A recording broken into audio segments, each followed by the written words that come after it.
Hi friends, আমি সিমিতা। Cooking নকে সবাইকে অনেক অনেক স্বাগত। শীতকালে আলু ফুলকপি দিয়ে মাছের ঝোল খেতে কিন্তু ভীষণই ভালো লাগে।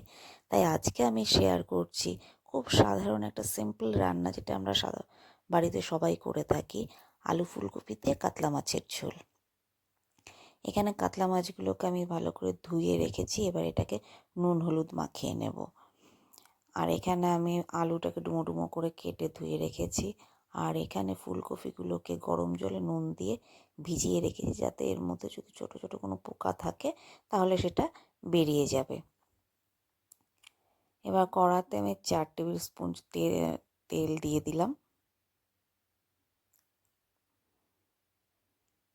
এবার তেলটা গরম হয়ে এসছে,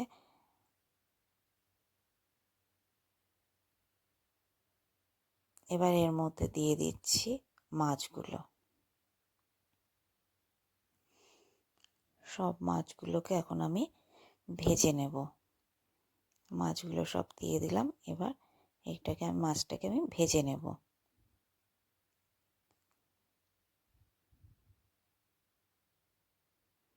মাছটাকে একটু ভালো করে ভেজে নেব। দেখতেই পাচ্ছি একটা সাইড ভাজা হয়ে গেছে। এবার এগুলোকে উল্টে দিচ্ছি, দিয়ে আর এক সাইডও ভেজে নেব।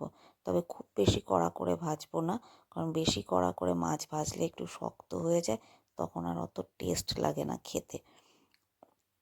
ওই জন্য খুব বেশি কড়া করে ভাজবো না। সব মাছগুলোকে আবার উল্টে দিলাম, দিয়ে এবার এটাকে আমি ভেজে নেব।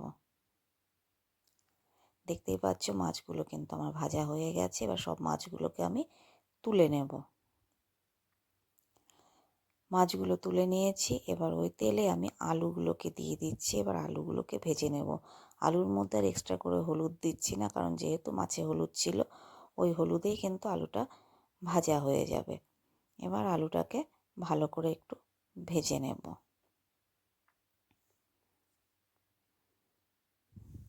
দেখতেই পাচ্ছ আলুগুলোকে একটু ভেজে নিচ্ছি। দেখো আলুগুলো কিন্তু ভাজা হয়ে গেছে। এবার দেখতেই পাচ্ছ খুব ভালো ভাজা হয়ে গেছে। এবার আলুগুলোকে তুলে নিচ্ছি। আলুগুলোকে তুলে নিলাম। এবার এই তেলেই দিয়ে দেব কফিগুলোকে। কফিগুলো এবার এই তেলে দিয়ে দিচ্ছি।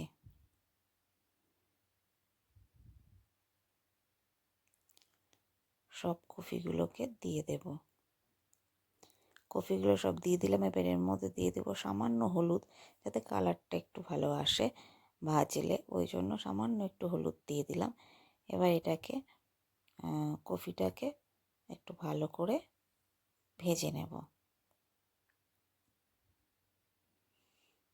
একটু নাড়াচাড়া করে ভালো করে ভেজে, কফিটা এদিকে ভাজা হতে থাক, ততক্ষণ আমি একটা মশলা বানিয়ে নিই।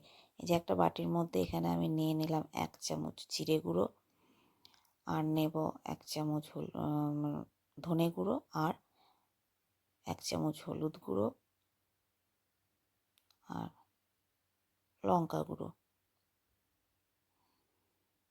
দেখতে পাচ্ছ সব বেসিক মশলা, যেগুলো আমরা রোজের রান্নায় দিয়ে থাকি, সেই মশলাগুলো এখন এর মধ্যে দিয়ে দিচ্ছি বাটির মধ্যে। দিয়ে দিলাম। এবার জল দিয়ে এটাকে ভালো করে পেস্ট করে নেব। দেখো তো, দেখতেই পাচ্ছ কফিগুলো কিন্তু আমার ভাজা হয়ে গেছে। এবার কফিগুলোকে তুলে নেব।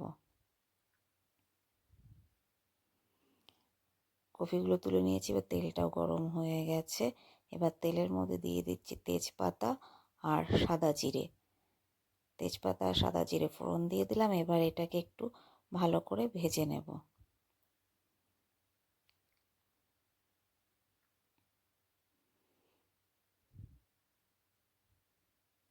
এই জিরেটাকে একটু ভালো করে ভেজে নেব। দেখতেই পাচ্ছ জিরেটা কিন্তু ভালো করে ভাজা হয়ে গেছে। এবার যে মশলাটা গুলিয়ে রেখেছিলাম, সেই মশলাটা আমি এর মধ্যে দিয়ে দিলাম। মশলাটা দিয়ে দিলাম, আর একটু মশলা ধোয়ার যে বাটির যে জলটা, সেটাও একটু দিয়ে দিলাম। দিয়ে এবার এটাকে নেড়ে নেব।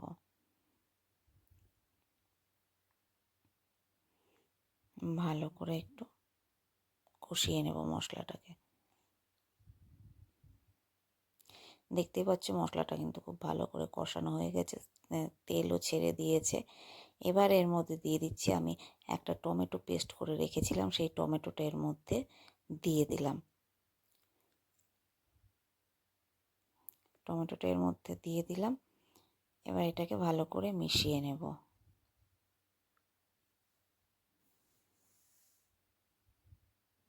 টমেটো দিলাম, এবার এখানে দিয়ে দিচ্ছি স্বাদ মতন লবণ। স্বাদ মতন লবণ দিয়ে দিলাম। এবার এটাকে ভালো করে একটু কষিয়ে নেব। ওই টমেটোটার কাঁচা গন্ধটা যাতে না থাকে সেভাবে একটু ভালো করে কষিয়ে নেব। দেখতেই পাচ্ছ মশলাটা কিন্তু খুব ভালো করে কষানো হয়ে গেছে, আর সাইড দিয়ে দেখছো তেলও ছেড়ে দিয়েছে। এবার এর মধ্যে দিয়ে দিচ্ছি সামান্য চিনি, একটু স্বাদটাকে ব্যালেন্স করার জন্য। যেহেতু টমেটোটা দিয়েছি ওই জন্য স্বাদটাকে ব্যালেন্স করার জন্য দিয়ে দিলাম সামান্য পরিমাণে চিনি। দিয়ে এবার এটাকে ভালো করে মিশিয়ে নেব। এবার এর মধ্যে দিয়ে দেবো যে ফুলকপি আর আলুটা আমি ভেজে রেখেছিলাম, সেই ফুলকপি আর আলুটা এর মধ্যে দিয়ে দিলাম। এবার এগুলোকে, এই ফুলকপি আর আলুটাকে মশলার সঙ্গে একটু ভালো করে কষিয়ে নেব।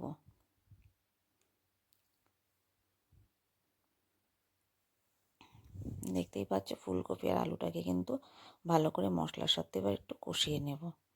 দেখতেই পাচ্ছ খুব সুন্দর কিন্তু কষানো হয়ে গেছে, আর ফুলকপি আর আলুর মধ্যে মশলাগুলো খুব সুন্দর করে ঢুকে গেছে। দেখো খুব সুন্দর করে কিন্তু কষানো হয়ে গেছে।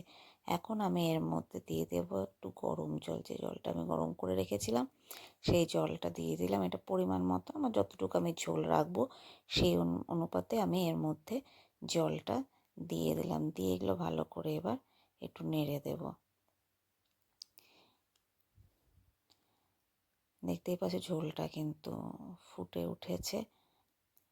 এবার এর মধ্যে যে মাছগুলো আমি ভেজে রেখেছিলাম সেই মাছগুলো এর মধ্যে দিয়ে দিচ্ছি।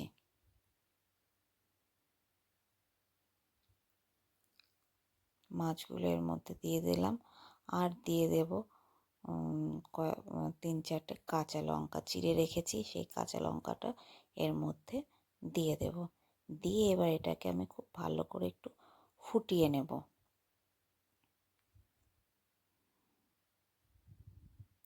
দেখতেই পাচ্ছ খুব সুন্দর করে ফুটে গেছে, কফি আলুও সেদ্ধ হয়ে গেছে, মাছটাও সেদ্ধ হয়ে গেছে, এবং ফাইনালি রেডি হয়ে গেছে আলু ফুলকপি দিয়ে মাছের ঝোল। এবার এটাকে নামিয়ে নেব।